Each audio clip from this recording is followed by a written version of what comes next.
Muito boa noite, está começando pela rede CNT de televisão o Jogo do Poder, um espaço aberto para a discussão política. Nós aqui da CNT acreditamos que o debate, o contraditório é ponto de partida para o exercício de um dos direitos mais fundamentais, o de ser informado com absoluta correção e transparência. Esse é o propósito, esse é o objetivo aqui do Jogo do Poder, que tem o enorme prazer de receber mais uma vez o vice-presidente nacional do PT, o Washington Quaquá.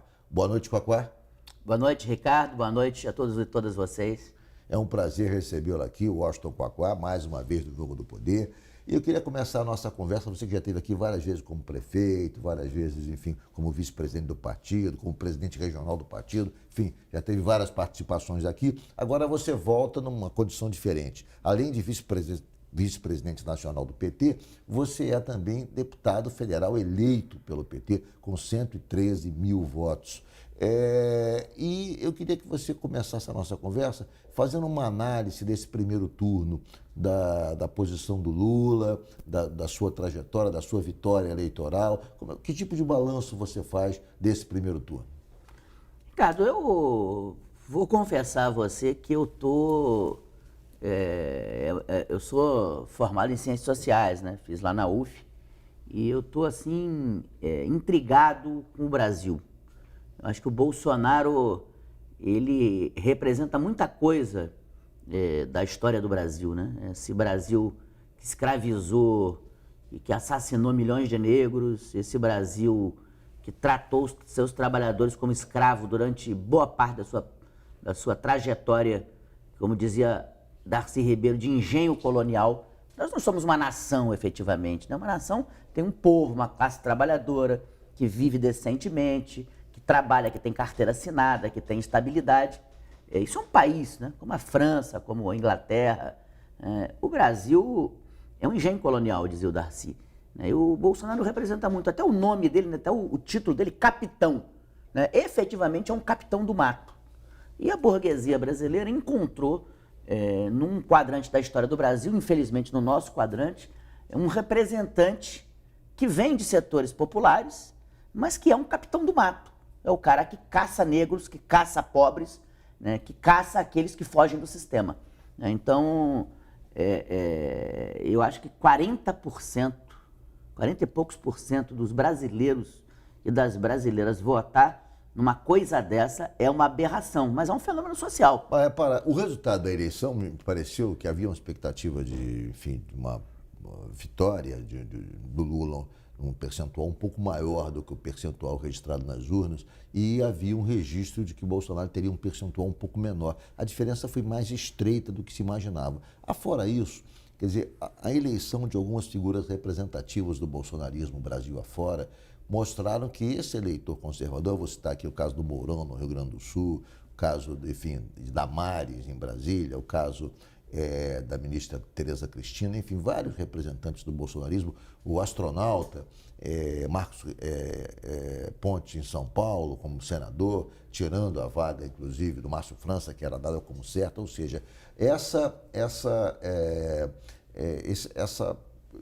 esse conjunto de vitórias de representantes típicos do bolsonarismo mostrou que essa força conservadora ainda tem muita presença e muito, digamos, aceitação e acolhimento da sociedade brasileira, né? Pois é, esse Brasil colonial, escravocrata, esse Brasil engenho colonial, ele está muito presente ainda, né? A prova disso, né? Esse tipo de gente que não gosta de gente, que trabalha para os interesses econômicos. No outro dia eu estava no aeroporto, o menino que estava carregando uma cadeira de roda tinha me falado o seguinte: olha, porque eu argumentei, na época do Lula tinha mais emprego, as pessoas viviam melhor. Sim. E ele disse o seguinte: eu estou aqui trabalhando 3 dias por semana para a empresa que presta serviço ao Galeão, e eu ganho R$600 por mês, eu tenho tal de carteira verde e amarela. Então é a volta da escravidão, né? É a volta do povo trabalhando à base de chicotada e ganhando muito mal para conseguir comer. Então, esse Brasil, ele está muito presente, né? Sim, eu acho que o fenômeno Bolsonaro, ele tira a tinta que estava por trás, né? Onde se escondia esse Brasil colonial. De certa maneira, expõe à nua a sociedade brasileira. E uma vitória do Lula. O Lula foi o mais votado Foi a maior votação nossa, do PT e do Lula, da história. Foi. Essa votação no primeiro turno. Acho que o segundo turno era normal, o pessoal se empolgou um pouco demais com a eleição, a gente devia ter empolgado menos. Porque nosso adversário, ele é mais forte na sociedade brasileira do que nós imaginamos. Porque o Brasil escravocrata é mais forte do que o Brasil moderno. Né? E o Lula é fruto do Brasil moderno. Um operário que sai da pobreza do Nordeste, vai para São Paulo, né, para o centro da economia brasileira, faz um curso do Senai, vira operário, vira líder sindical, funda um partido e é a expressão da possibilidade do Brasil, desse sonho brasileiro que é possível, mas que o engenho colonial não deixa que os brasileiros realizem seus sonhos. O Lula é esse exemplo de um brasileiro de sucesso.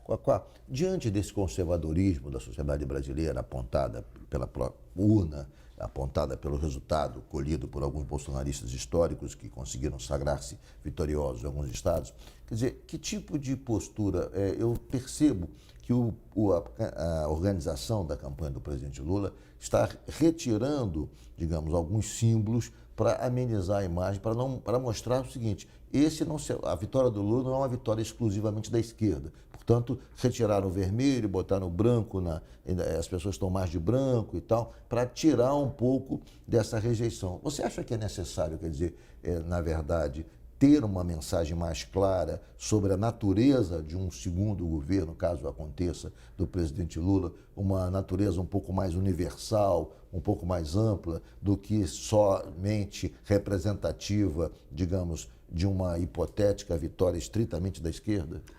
Assim, acho que a Simone Tebet propôs o branco. Sim. Tem muito a ver com o eleitorado dela, com o diálogo com o eleitorado dela. O nosso eleitorado, que é vermelho, sim, eu não vejo nenhum problema no uso do vermelho. Eu acho que o Lula tem feito um gesto muito importante, que é pegar a bandeira do Brasil nos comícios, nas caminhadas e empunhar, sim, a bandeira do Brasil, sim. Porque a bandeira do Brasil não é de ninguém, é de todos.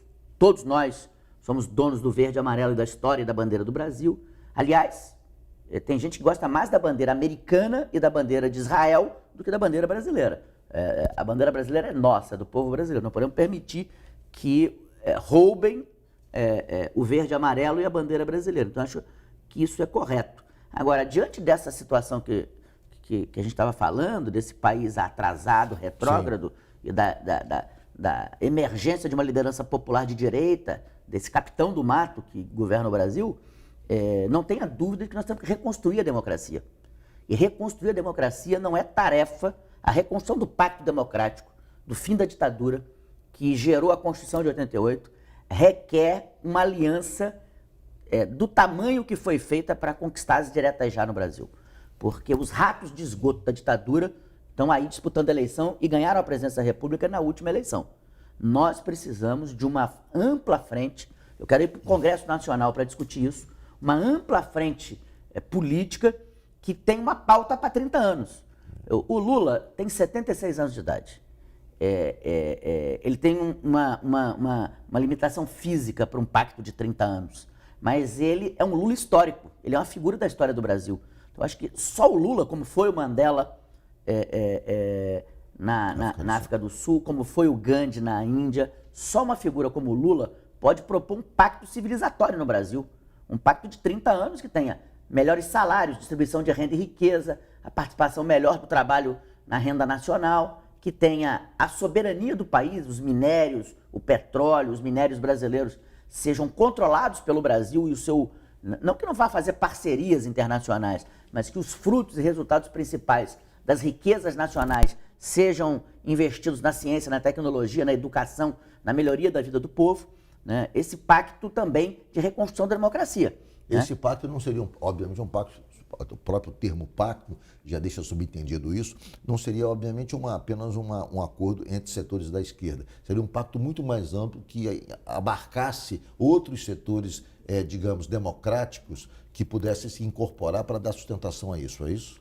Eu saudei muito a vinda do Alckmin para vice. Você lembra que eu defendia sempre, quando todo mundo dizia que tinha que ser um vice estritamente de esquerda, eu dizia, tem que ser um vice. Cheguei a falar da Luísa Trajano, cheguei a falar do Eduardo Paes. Você chegou a lançar a Luísa Trajano. E o Lula escolheu muito bem o Geraldo Alckmin. eu acho que ele é uma figura que sintetiza essa aliança do lulismo com um pacto mais amplo. Né? Porque ele foi o vice de Mário Covas, é um cara tradicionalmente do PSDB, de São Paulo, conservador, um cara do setor mais conservador da Igreja Católica. Um político que expressa o centro da política brasileira é Alckmin. Exatamente, a moderação, o centro. Então eu acho que nós temos que juntar os democratas. A vinda da Simone Tebet é muito importante. Os democratas precisam se juntar, não só à esquerda, para um pacto que tenha distribuição de renda, melhoria do salário, melhoria do emprego, melhoria das condições de vida do povo, que tenha a questão nacional, da defesa da soberania nacional e a inserção do Brasil no mundo, né? O Brasil dialogando com a África, dialogando com a América do Sul, sendo a potência da América do Sul para poder vender e comprar da Europa, da China, da Rússia, dos Estados Unidos, enfim, que tem uma presença soberana no mercado mundial e, por último, a democracia, né? Você viu o que aconteceu agora com o governador de Alagoas. Sim. A justiça brasileira não pode continuar. Eu mesmo estou aqui no meu segundo mandato. Ele, inclusive, era cotado para vencer o segundo turno. Né? Cotado, está bem, enfim, numa posição boa nas pesquisas. Eu espero que vença, porque a democracia é o voto. Não pode ser um juiz na canetada, como tiraram o meu mandato na eleição passada. Eu fui eleito deputado federal na eleição passada, e eu vou, no meu primeiro discurso na Câmara, eu vou dizer isso. Eu estou aqui 4 anos depois. 4 anos com atraso de 4 anos, porque o povo me deu um mandato na eleição passada e me foi tirado de forma irregular. Né? Então a justiça é importante demais para ser utilizada politicamente. Nós temos que brigar no Congresso Nacional para valorizar a justiça brasileira. Ela é importante demais para ser utilizada politicamente.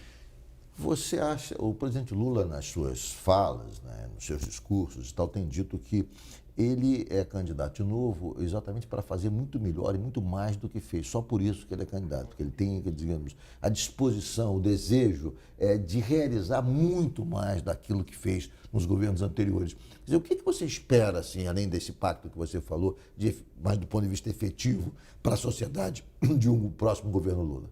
Você vê que ele está feliz, está alegre, está pulando, né? Pulando no trio elétrico, ele está feliz. Você vê a expressão de um homem feliz, ele está com muita vontade de ganhar a presidência da República e eu não tenho dúvida que ele vai fazer um governo melhor. Porque ele vai transitar no mundo, né? Você tem muito dinheiro hoje no Oriente Médio. Mas será que é possível fazer um governo melhor com esse Congresso que tem, digamos, uma maioria conservadora? A maioria do Congresso aí tem uma frase muito bacana do Tancredo, que na época ele era líder do PSD na Câmara, ainda no governo do João Goulart.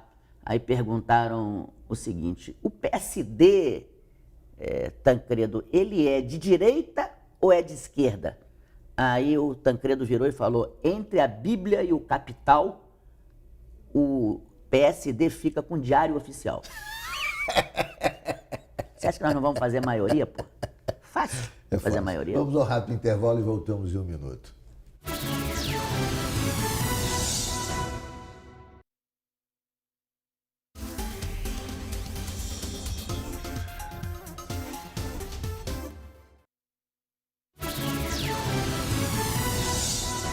Voltamos com o Jogo do Poder, recebendo hoje o vice-presidente nacional do PT, Washington Quaquá.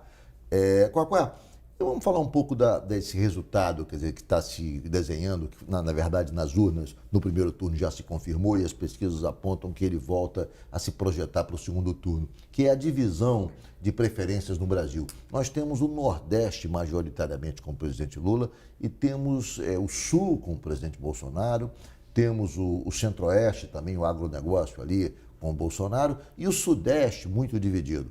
Quer dizer, o Sudeste dividido, Rio de Janeiro equilibrado, Minas também ganhou no primeiro turno o presidente Lula, mas agora tem o apoio do Zema, não sei se tipo de consequência vai gerar, e São Paulo, que havia uma expectativa de vitória do presidente Lula, ela não aconteceu, e o Haddad também acabou chegando atrás do Tarcísio, houve uma inversão de expectativas lá em São Paulo. Mas, de um modo geral, a eleição do presidente Lula está sendo muito, digamos, lastreada na posição majoritária que ele tem no Nordeste. O Nordeste está garantindo a vitória do presidente Lula até aqui, de acordo com as pesquisas. Que tipo de análise você, como sociólogo, faz desse fenômeno? Eu acho que existe um Nordeste ampliado, né? Sim. Você vai na Rocinha, é o Nordeste. Sim. Você vai na Baixada Fluminense, é o Nordeste. Sim. né? Você vai na periferia de São Paulo, está lá o Nordeste. É o Nordeste. Então, há um Nordeste ampliado. Eu costumo dizer que os nordestinos vão salvar o Brasil. Sim. Né? Então, eu não só... Hoje eu conversava com o pessoal do PT da Bahia, o pessoal está muito animado e acha que vai ampliar a vantagem de 3.800.000 votos que nós botamos na Bahia. Então, é provável que a gente amplie a votação no Nordeste. Eu acho que no O Rio... Jerônimo está muito forte lá, foi uma surpresa, inclusive, né? Jerônimo é muito forte. A Bahia é impressionante. Os baianos são danados, né? Verdade. Como eles dizem, arretados lá. Então, nós vamos ampliar o Nordeste. São Paulo, houve uma virada, né, inesperada, mas eu acho que nós temos condições de conter São Paulo. Sim. O Rio é essencial e acho que nós, aqui, com a entrada do Vaguinho, o prefeito Vaguinho, que é o maior prefeito, o melhor prefeito da Baixada Fluminense, elegeu a sua esposa Daniele, com a mais votada do Estado, né? Do Estado. Deputado federal. Né? O Vaguinho, eu já defendi o apoio do PT ao Vaguinho lá atrás, você lembra disso? Esse é um fenômeno que eu acho curioso, porque eu me lembro, quando houve essa manifestação lá em Belford Roxo, agora, retumbante, 30 mil pessoas nas ruas, eu me lembrei da briga que você e o André Siciliano tiveram em 2020 para que o PT apoiasse a candidatura à reeleição do Vaguinho. Naquela época, vocês conseguiram aprovar aqui no Diretório Estadual, foi para o Diretório Nacional, ganhou por estreita margem. Alguns setores do PT recorreram, fizeram um recurso contra a decisão do Diretório Nacional e novamente foram derrotados por 39, por 45 a 36, uma diferença de 8 a 10 ou 8 pontos. E eu me lembro que alguns ex-presidentes, Rui Falcão e tal, assinaram um documento contrários, e aqui no Rio também na época vereador Lindbergh Farias se colocou, ex-senador Lindbergh Farias, se colocou contrário àquele apoio a Vaguinho. No entanto, estavam todos lá comemorando e exultantes com a manifestação realizada pelo Vaguinho, que levou 30 mil pessoas às ruas de Belford Roxo. Essa manifestação talvez pudesse ter acontecido no primeiro turno, né, Copá? Que só foi possível no segundo turno. Né? Pois é, o Vaguinho é uma liderança importantíssima, liderança evangélica, o líder da Baixada Fluminense. A vinda dele agora numa campanha mais ostensiva no segundo turno é essencial. Podia ter vindo no primeiro. O primeiro, eu também não quero discutir isso, vamos ganhar a eleição, mas eu dizia isso, olha, nós estreitamos demais no Rio, era preciso ter ampliado, né? O Alemão foi uma maravilha. Também o Eduardo Paes. A presença do Eduardo. O Eduardo Paes, inclusive, aí eu falei até com o Pedro Paulo que semana passada, ele se manifestou muito lá atrás em direção ao apoio ao presidente Lula e demorou muito o PT, na minha avaliação, a fazer esse acolhimento, a receber esse apoio, a celebrar esse apoio lá no curso da campanha. Aconteceu, e aconteceu muito bem agora, e parabéns por ter acontecido. Mas houve um retardo aí na decisão de se celebrar esse apoio, que tem uma repercussão política muito grande no Rio. Né? O lulismo, ele é um fenômeno para além da esquerda, como era o brizolismo. Sim. É um fenômeno típico da América Latina. Sim. O latino-americano gosta de um líder que se estabeleça como um pai. Sim. Como, né, o cara que vai resolver todos os problemas. Deturparam muito a palavra populismo. Né? A imprensa, os meios de comunicação deturparam a palavra populismo. Isso. O velho populismo latino-americano é feito por lideranças carismáticas que conduzem a nação no rumo do progresso e da distribuição de renda e riqueza. Peronismo, né? O varguismo, getulismo, o brizolismo e o lulismo. Isso. Ele tem esse DNA latino-americano, então ele é muito maior do que a esquerda. A esquerda, estrito sensu, no Rio de Janeiro, nunca teve mais do que 25%. 25, 26, 27. Foi o que o Freixo teve. 22, 23 dos totais, 27 dos válidos. Então, é um erro achar que a esquerda sozinha... Pode sozinha caminhar para uma eleição majoritária. Ou faz uma aliança com o centro, ou o centro com a esquerda, ou a esquerda com o centro, ou surge uma liderança carismática. Isso. Não foi o caso dessa eleição. Exatamente. voltando aí, qual é o balanço que você faz do desempenho do PT no Rio de Janeiro em relação aos deputados estaduais, deputados federais? Porque a bancada aumentou, né, Cacá? Houve um avanço em relação à última bancada, né? A última bancada era muito menor, me lembro que na Leste tinham 2 deputados, se eu não estou equivocado, a Zeidan e o Valdec. E o André, 3. E o André, 3. O André, como o André foi, enfim, saiu para se elegeu presidente, eu me esqueci dele.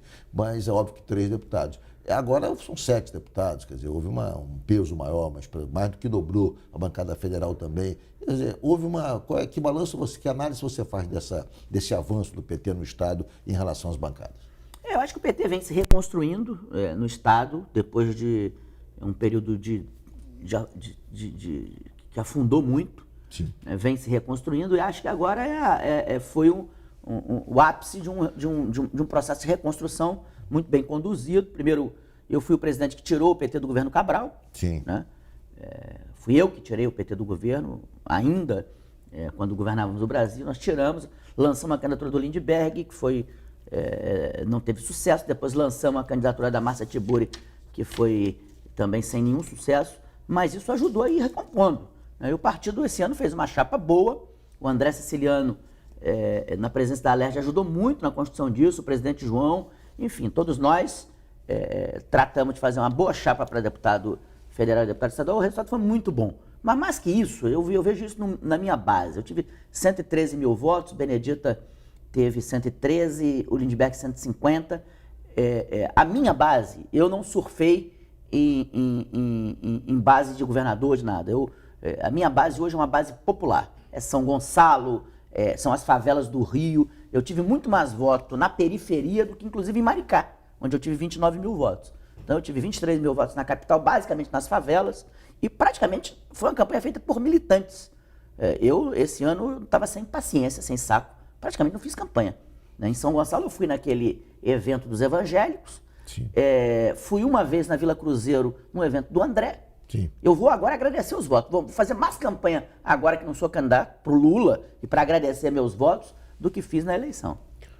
Quacá, que avaliação você faz da situação dos evangélicos? Na verdade, o presidente Lula tem uma desvantagem em relação aos evangélicos, o Bolsonaro está na frente, e o engajamento desses pastores midiáticos que passaram a atuar como líderes políticos nas comunidades evangélicas. Quer dizer, você não acha que falta ao PT um tipo de diálogo da esquerda, mais do que o PT, a esquerda brasileira, dialogar com essa parte da sociedade brasileira que é, ao mesmo tempo, digamos, pobre, majoritariamente pobre, de estratos sociais mais baixos, portanto, teoricamente, com afinidades com o histórico do PT, mas, por outro lado, conservadora, do ponto de vista dos costumes. Quer dizer, me parece, na análise que eu faço, que a esquerda, de modo geral, ainda não conseguiu ter um discurso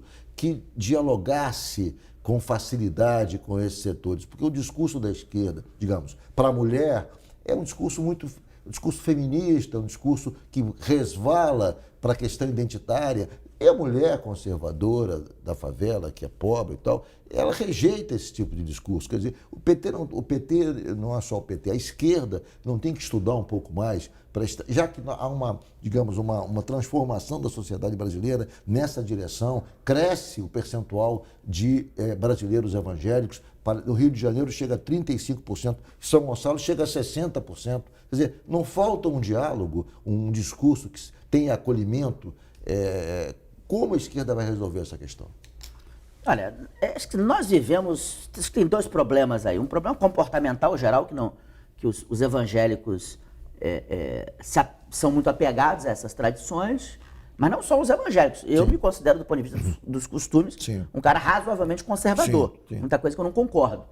Nós vivemos um mundo em que o mundo da minha filha, da Heleninha de 2 anos, é um mundo em que as pessoas não são iguais ao nosso mundo. Nós vivemos no século XXI um mundo onde todas as certezas estão desmanchando no ar, como dizia o velho Marx. Então, a família que a gente está acostumado... esse modelo tradicional. Esses modelos estão Se dissolvendo, né? E nós ficamos, eu olho pro meu lado e fico... Aturdido com o que você vê. Eu que sou um cara de esquerda, tal, eu não consigo assimilar certas situações, né? Imagina uma senhora de 70 anos, evangélica, de uma comunidade. Então, o mundo passa por um processo de mudança que talvez seja...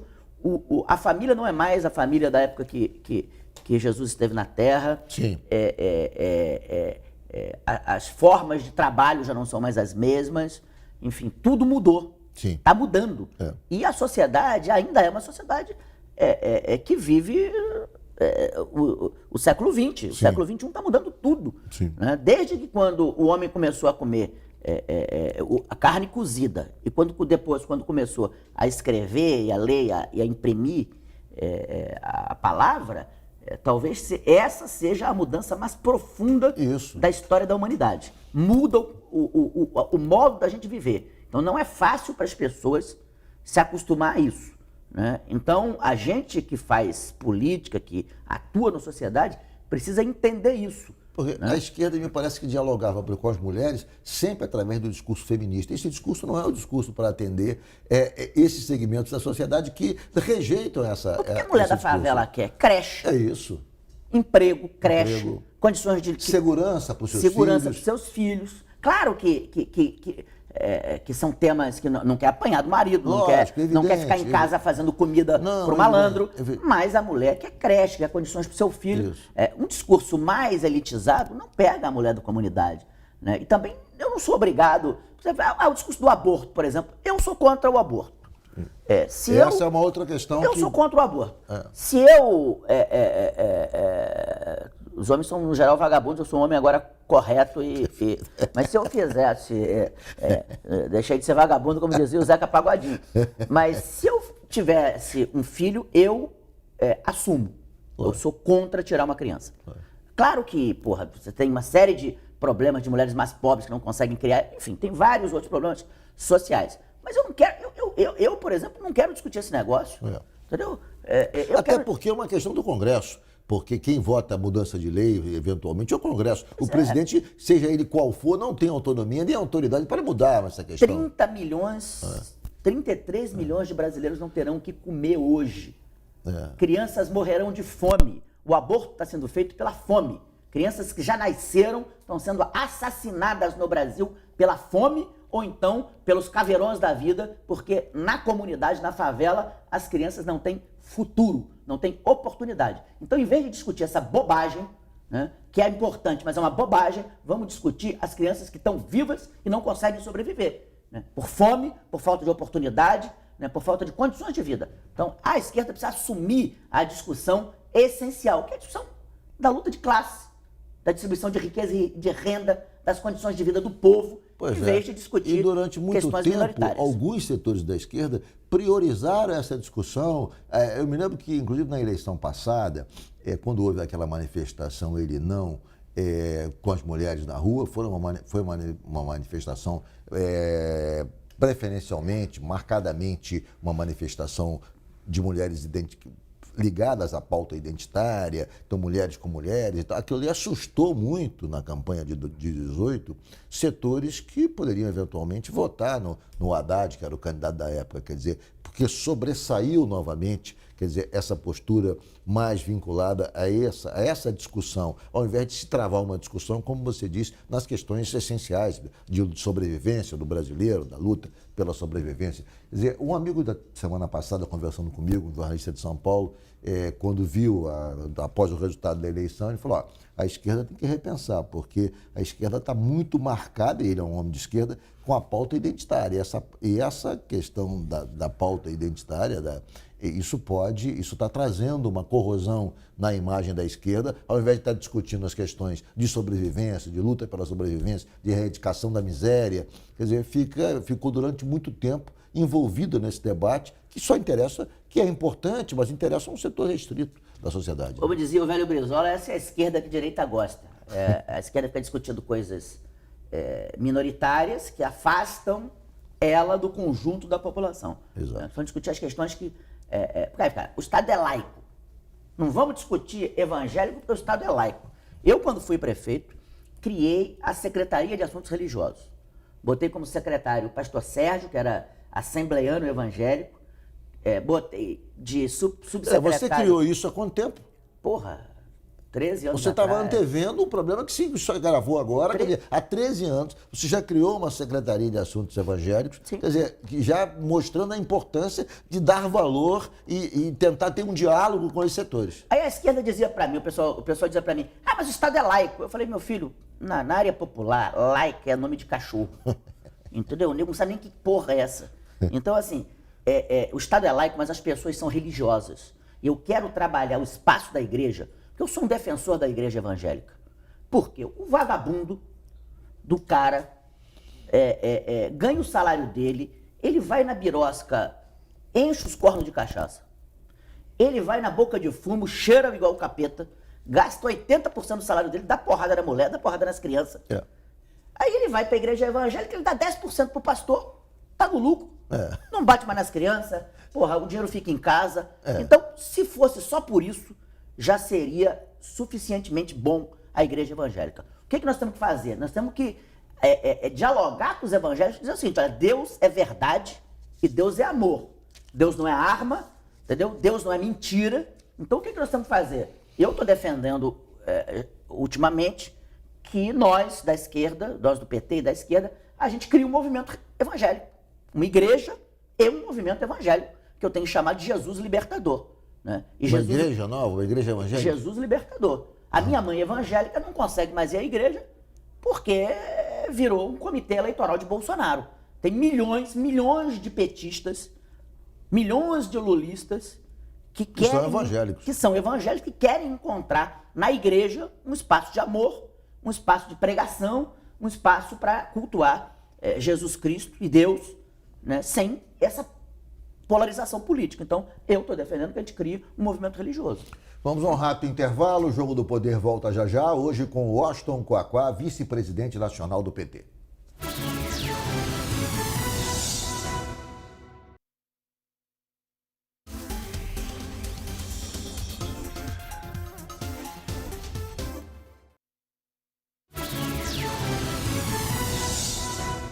Voltamos com o Jogo do Poder, recebendo aqui o vice-presidente nacional do PT, o Washington Quaquá. Quaquá, segundo turno, qual é a sua expectativa em relação ao segundo turno? Você acha que tivemos uma vantagem do ex-presidente Lula um pouco estreita no primeiro turno? Você acha que vai se alargar ou não? As pesquisas, tem pesquisas que indicam vantagem de 10%, como do IPEC, outras mostram mais equilíbrio. Quer dizer, há algum tipo de, digamos, de apreensão em relação a esses últimos dias de campanha? Que tipo de estratégia você acha, você como vice-presidente nacional do PT, acha que o partido deva adotar nessa reta final para convencer o eleitorado e assegurar essa vantagem a favor do presidente Lula? Olha, eu acho que a campanha está bem. O Lula, por exemplo, ontem ele saiu do Alemão e foi para a Bahia, né? Fez 2 grandes eventos em 2 estados importantes. A Bahia nós vamos aumentar a diferença, no Rio de Janeiro a gente vai reduzir a diferença em relação a Bolsonaro, ou quem sabe até passar, né? Eu estou muito confiante na campanha aqui no Rio de Janeiro. Eu acho que nós vamos ampliar, eu não tenho dúvida, a diferença é muito grande e os eleitores estão mais ou menos cristalizados, né? Como o presidente, o bolsonarismo, ele é muito organizado, muito aguerrido, quem ia para lá já foi. Eu acho muito difícil alguém migrar para o lado de lá. Até porque as pessoas que se contiveram na Simone e tal, são pessoas que não concordam com esse jeito violento, com esse jeito de baixo nível de fazer política. Eu acho que a tendência maior é o crescimento do presidente Lula. Eu estou muito animado aí para o segundo turno. Não vejo nem no Centro-Oeste, nem no Sul e nem em São Paulo muito a condição de um crescimento do bolsonarismo. Acho que eles bateram no teto no primeiro turno. Nós tivemos um problema grave no primeiro turno, que foram as filas muito grandes. E o eleitor nosso... E pode ter havido uma abstenção também. A abstenção grande, foi muito grande por conta da fila. Nessa eleição são em alguns lugares 2 votos, que é para governador, onde tem segundo turno, e presidente da República. E um voto. E aqui no Rio, um voto só. Então a fila vai ser rápida. Eu vi muita gente nossa saindo da fila e indo embora para casa, porque as filas eram quilométricas nas sessões eleitorais. Ou seja, combater a abstenção é um fenômeno, é um desafio importante nesse segundo turno, né? Porque não haja abstenção grande e tal. Porque eu li, inclusive, uma interpretação do Lavareda sobre o resultado das pesquisas, que eu achei bem interessante, que ele falou que, na verdade, pegando os votos não válidos, mas os votos totais, comparado com as urnas, o Bolsonaro não cresceu como se imaginou. Ele teve o que já tinha nos votos totais. O presidente Lula que caiu por conta da abstenção, porque a abstenção não é mensurável pelas pesquisas. As pesquisas não conseguem dizer que a abstenção vai acontecer. E aquilo que houve de abstenção, de 20%, 22%, aquilo, na verdade, prejudicou preferencialmente a candidatura do presidente Lula, do ex-presidente Lula. Então, é de se esperar que haja um trabalho para conter a abstenção agora, nesse segundo turno, né? Pois é, a campanha vai fazer esse chamado, né, para que as pessoas possam ir para as sessões, votar, né, o futuro do filho delas, né, o futuro dos nossos filhos, o futuro do nosso país depende do voto 13 lá no dia. Eu acho que a nossa capacidade de mobilização para a pessoa votar foi muito menor e a fila foi muito grande. Lá em Maricá, até às 7 da noite, tinha gente na fila votando. Por falar em Maricá, você falou de Maricá, eu lembrei agora, houve uma observação na imprensa que o presidente Lula perdeu em Maricá. E lá que é um protetorado, digamos, do PT, o PT, enfim, está em Maricá há muitos anos. Que tipo de análise você faz desse fenômeno? Eu acho que tem vários fatores, mas eu não tenho dúvida que o maior de todos, o mais importante, é que ainda que tem na máquina do governo em Maricá, porque assim, funcionário público vota em quem quiser. Agora, quando eu nomeio um secretário de governo, um superintendente numa secretaria, um subsecretário, aquele é um cargo de direção política. Sim. Ele é um cargo da direção política do governo e ele aplica um tipo de política. Uma vez eu era prefeito, o jornal O Globo me acusou de nomear petistas para o governo. Eu falei, mas que diabo é isso? Eu vou nomear quem? Eu sou o prefeito do PT, ganho a eleição. Os cargos de minha confiança, eu nomeio as pessoas minhas, do meu pensamento político. Né? E nós não podemos ter uma prefeitura de esquerda. Posições afins, né? Nós não podemos ter uma prefeitura de esquerda com gente com pensamento político de direita. Então, esse foi o primeiro erro. O segundo é que está vindo muita gente de fora. Chegaram 45 mil novos eleitores. Em Maricá? Né? Da última eleição para cá. Né? Então, tem um contingente de gente nova. Que está chegando na cidade por conta do desenvolvimento econômico da cidade, a cidade crescendo, trazendo enfim, várias pessoas estão acorrendo ao município. Exatamente, não viram como era antes, enfim, é um fenômeno social de novas pessoas na cidade que trazem já a sua experiência política, os seus relacionamentos pessoais e políticos e tal. Isso também teve influência, mas eu não tenho dúvida que nós vamos ganhar no segundo turno. Isso que é a pergunta que eu ia fazer. Qual é a sua expectativa em relação a Maricá no segundo turno? Não, nós vamos ganhar. Eu não tenho dúvida que nós vamos ganhar lá e vamos ganhar em vários lugares. Onde mais você acha que pode ter uma inversão aqui no Rio de posições? Você acha que Maricá pode ter? Eu acho que em Belfor Roxo. Em Belfor Roxo. Com a entrada do Vaguinho. Em alguns municípios da Baixada. Muita gente não estava, que é lulista, que gosta do Lula, mas que não estava muito à vontade no primeiro turno de fazer a campanha do Lula, porque ela estava associada a uma candidatura só a governador. Agora, com Inclusive você queria, desde sempre, que houvesse uma aliança com vários candidatos a governador, não houvesse uma aliança exclusiva com apenas um candidato, para não limitar a candidatura do presidente Lula, exatamente para deixar à vontade esses setores que tinham dificuldade de diálogo com Marcelo Freixo. Né? Particularmente, eu defendia que a gente tivesse André Siciliano candidato ao Senado e que o André fosse o embaixador do Lula com diversas candidaturas, diversas bases de candidatura. Por exemplo, Vaguinho foi um cara que apoiou o Cláudio Castro, mas ele já estaria à disposição do Lula no primeiro turno. Assim como vários outros prefeitos, que eu não posso nem falar, porque o bolsonarismo está pressionando os prefeitos, inclusive ameaçando, com questões polícia, essas coisas, federal, etc. Então, mas vários prefeitos já estariam fazendo campanha para o Lula no primeiro turno. Sim. Mas, assim, foi a tática escolhida, nós fomos nela e agora estamos consertando e estamos ampliando no segundo turno, no que pese que o Freixo é uma boa pessoa, Sim, foi um grande parlamentar, de bom inclusive. caráter, E um grande parlamentar. Eu mas... acho que talvez tenha sido um grande... Ele é um parlamentar com uma história no parlamento brasileiro absolutamente elogiável. Enfim, um dos melhores parlamentares que o Rio já teve, né, sem dúvida nenhuma. Mas política é estratégia, né? Política... Amizade a gente deixa para a mesa do bar. Política é estratégia, eu acho que é...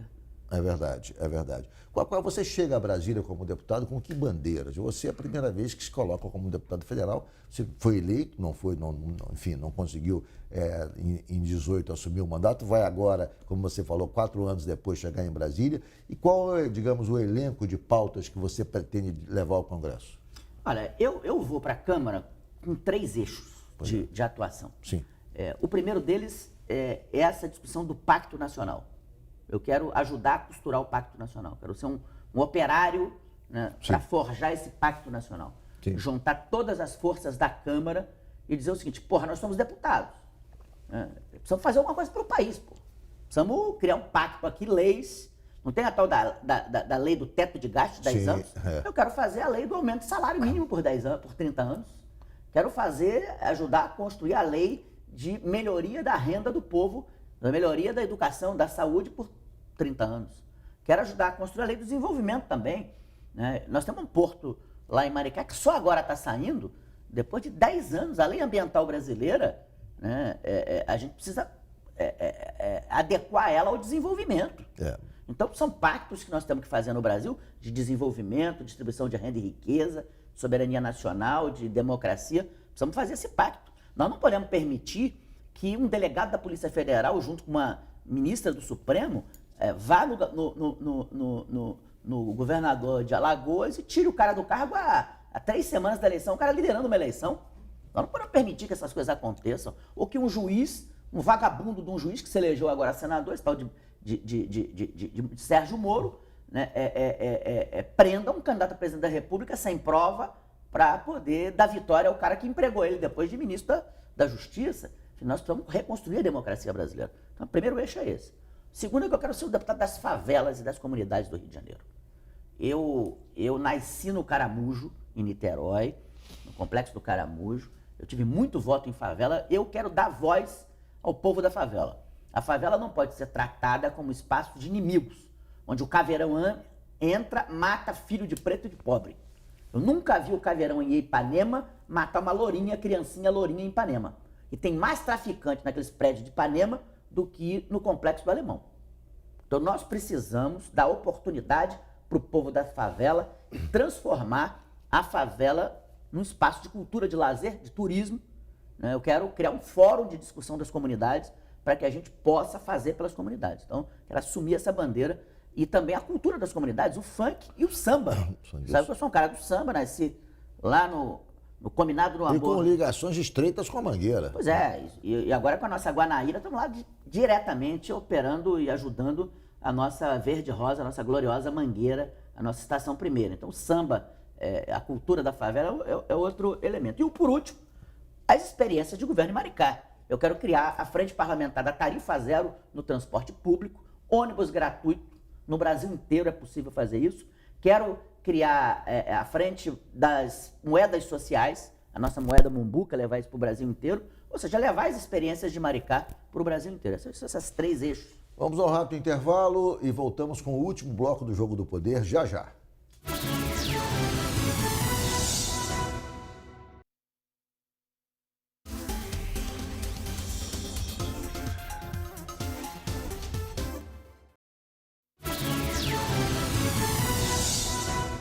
Voltamos com o Jogo do Poder, recebendo aqui o vice-presidente nacional do PT, Washington Quaquá. Quaquá, nessa campanha, nesse segundo turno, quer dizer, há uma contradição, mas não é bem contradição, mas aparentemente sim. Os economistas de natureza mais liberal, todos estão apoiando o presidente Lula. Os chamados pais do Real, Pércio Arida, Baixa, Pedro Malan, todos declararam apoio ao presidente Lula. E o candidato que teoricamente defenderia mais uma pauta mais liberal, mais à direita, seria Bolsonaro. Como é que você examina esse fenômeno? Na verdade, o presidente Lula tem hoje uma posição consensual e que tipo de expectativa você tem com a natureza da política econômica que vai ser adotada caso o presidente Lula vença? Porque estão cobrando muito uma posição, e dizem aqueles, enfim, que são mais críticos à posição do presidente, que ele precisa ser mais claro em relação à política econômica que ele vai adotar. Se vai ser uma política intervencionista, e que vai regular os preços da Petrobras, que vai intervir no mercado, ou se vai ser uma política mais liberal para atingir resultados econômicos, enfim, mais rapidamente. Enfim, que tipo de expectativa você tem, que tipo de sugestão você, como deputado, vai fazer em relação à política econômica? Não, eu acho que o apoio dos economistas, grandes economistas liberais, é um apoio civilizatório. Eles estão votando entre a civilização, que é o Lula, e a barbárie, que é o Bolsonaro. Então é civilizatório. É muito bem-vindo o apoio desse pessoal que tinha ligações históricas com o PSDB. Eu acho que o Lula vai fazer o que fez. Ele vai ter um ministro da Economia, na minha opinião, político, ele que vai escolher, obviamente, mas mais político, que vai ouvir todo mundo. É a cara do Lula. Ele ouve todo mundo, depois ele toma a decisão no caminho certo, sempre em defesa do povo, mas sempre dentro do que pode. O Lula não é um dogmático, um doutrinário, que tenta cortar a realidade para caber na mão. Ele vai ver onde a mão dele alcança e ele vai lá e vai fazer. É provável que a gente tenha durante um ano e meio, uma contenção de gastos, ele vai ter responsabilidade fiscal, mas ao mesmo tempo certas coisas ele não vai prescindir. Ele falou, só contra o teto de gasto, até porque um presidente responsável não precisa de teto de gasto. Claro. Ele vai manter e ampliar o auxílio emergencial, vai criar alguns programas sociais e vai continuar com a política de aumento do salário mínimo. De resto, ele vai ter que conter investimento no primeiro ano para poder equilibrar as contas e passar a fazer investimento no segundo e terceiro ano. Eu acho que vai ser um governo... O Lula tem muita capacidade de arrumar recursos fora do Brasil. O Brasil vai viver novamente, como era na época dele, um período de glória. E o mundo hoje, está muito propício a isso, né? A guerra da Rússia acaba ajudando o Brasil a construir mais parcerias no mundo, né? E a Petrobras, que é uma empresa estratégica, que teve um comportamento ultimamente absolutamente condenável. Em relação ao Rio de Janeiro nem se fala, enfim, deu as costas ao Rio de Janeiro, embora sediada aqui, abandonou a política de proteção dos investimentos nacionais, da indústria naval, enfim, além da questão da política de preços, que estabeleceu essa paridade internacional, fazendo com que o preço do petróleo, do combustível aqui disparasse. E agora, à última hora, houve uma intervenção para conter os preços, obviamente por razões eleitorais. Que tipo de expectativa você tem em relação à Petrobras num próximo hipotético, caso o presidente Lula vença o governo? O maior acionista da Petrobras é o povo brasileiro. Ela é uma empresa de capital aberto na Bolsa de Valores, de Nova York, inclusive. Sim. Fez um IPO em Nova York, maior da história da humanidade que o Lula fez lá com a Petrobras. Mas a maioria dos acionistas da Petrobras é o povo brasileiro. Somos nós todos. Sim. Porque é o Brasil, né? O governo brasileiro. Então a Petrobras tem que servir ao povo brasileiro e não aos interesses minoritários dos acionistas. Os acionistas minoritários são privados, querem lucro. O acionista majoritário, que é o povo brasileiro, quer gasolina barata. Ele vai ter que agir, e ele sempre agiu, de acordo com o acionista majoritário. De suavizar o acionista da Petrobras, quer dizer, o acionista minoritário, mas aquele do capital internacional, grande parte está, inclusive fora do Brasil. Esses acionistas não são grandes fundos americanos que compraram ações da Petrobras. Quer dizer, na verdade, chegamos ao extremo de ter reajustes absurdos, que transformaram a gasolina em um produto proibitivo, provocaram a alta da inflação nos últimos tempos. Agora foi contida, porque houve uma redução de preço, mas durante os últimos anos, uma alta da inflação com reflexo na economia, inclusive nos alimentos, porque provocada pelo combustível, com reflexo direto nos alimentos. Quer dizer, um tumulto enorme, visando exclusivamente garantir o lucro dos acionistas da Petrobras e sem nenhum tipo de compromisso com o desenvolvimento da economia nacional. A Petrobras, cheguei a ver um ex-presidente da Petrobras, uma entrevista dele, dizendo o seguinte: não, na Alerj, uma audiência pública, discutindo a questão da compra de plataformas, não, nós não queremos saber não temos compromisso com o Rio de Janeiro, nem mesmo com o Brasil. Nosso compromisso é com com a proposta de menor valor em relação ao preço da plataforma. Se essa proposta vem de Singapura, em Singapura vamos comprar. Não importa se isso vai ter impacto, gerar emprego lá e reduzir emprego aqui. É uma visão absolutamente...